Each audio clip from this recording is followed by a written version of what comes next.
Hello, my name is Aristotle, but most just call me Aristotle. Somewhere over the last couple thousand years, the first name just got dropped. Probably because before the printing press, some monk had to copy the text over and over by hand, so... Wait a minute, you're Aristotle?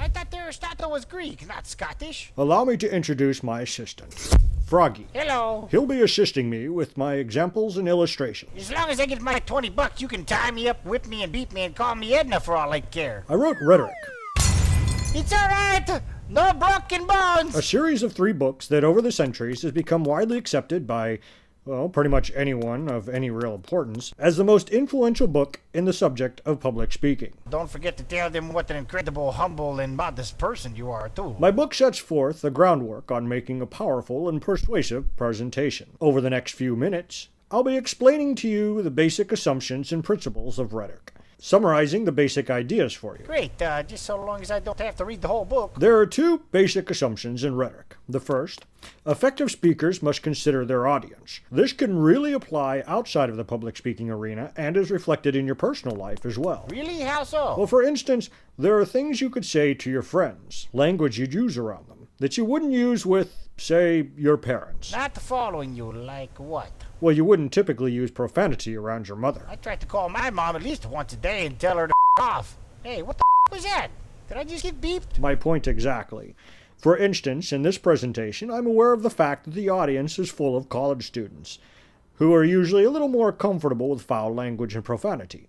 However, I'm also aware of the fact that the professor is in the classroom as well. Really? Where is she? Oh, there she is. Hey there. How you doing? So, I'm able to write this presentation with the students in mind, but yet pull back on the reins a bit by actually censoring the profanity. My rights have been violated. The First Amendment is dead. Etika. So before writing your presentation, you should be aware of your audience and write accordingly. The second assumption is that effective public speakers use proofs in their presentations. Basically, arguments like, if A, then B, if B, then C, therefore, if A, then C. I was told there would be no math. For example, if you entertain an audience, they will listen. If an audience listens, they will learn. Therefore, if you entertain your audience, they will learn. Oh, I see what you did there. Very sneaky, Mr. Man. These are the assumptions in rhetoric. And it took 3 books to say those 2 things? Well, it's not just about the assumptions. Rhetoric also covers some very fundamental ideas about the principles of public speaking. There are 5 basic canons of rhetoric. Oh, how cute. Look at the little cannon. Great visual aid, by the way. The first canon is invention. What the is it? I'm shot! Froggy down! Froggy down! Invention is the step where the presenter gathers, designs, and basically constructs the arguments and facts that he or she will be presenting. Help me. This includes the proofs mentioned earlier, deciding what facts will be made, included, and which ones are not relevant and will be discarded. It's okay. I think I just had the flesh wound. The second canon is the arrangement. In a well-formulated presentation, there will be an introduction that should gain the audience's attention and is often emotionally arousing, followed by the body, which includes the arguments, details, and examples, and then a conclusion, a summary of the presentation. The third canon is style. Oh, come on, really?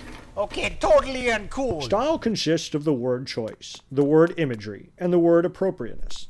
This is where you typically decide on the style based on your audience. Okay, I got this. All good. The fourth canon is memory. Now this is just getting ridiculous. Memory doesn't mean exactly memorizing the entire presentation, though certainly parts of it should be. But it means going into the presentation, know your facts, knowing your arguments, knowing what you are going to discuss, and not just knowing the words, but knowing the topic. The fifth and final canon Oh my holy God! is the delivery. This is the nonverbal delivery of the presentation. It includes such things as eye contact, vocal cues, and even physical appearance. As I said in my book, the way something is said affects its intelligibility. Oh, come on, that's not even really a word. So let's remember these simple ideas. That effective speakers must consider their audience, effective public speakers use proofs in the presentations, and of course, remember the 5 canons of rhetoric: invention, arrangement, style, memory, and delivery. Knowing and understanding these principles and assumptions can make you a better public speaker and make your next presentation as persuasive as it could be. Unless you're like a communist talking to a room full of intelligent people, then you're just screwed. Right, of course, unless that. So thank you for joining myself and Froggy for a brief look at Aristotle's, my, Rhetoric. Good afternoon. Bye-bye.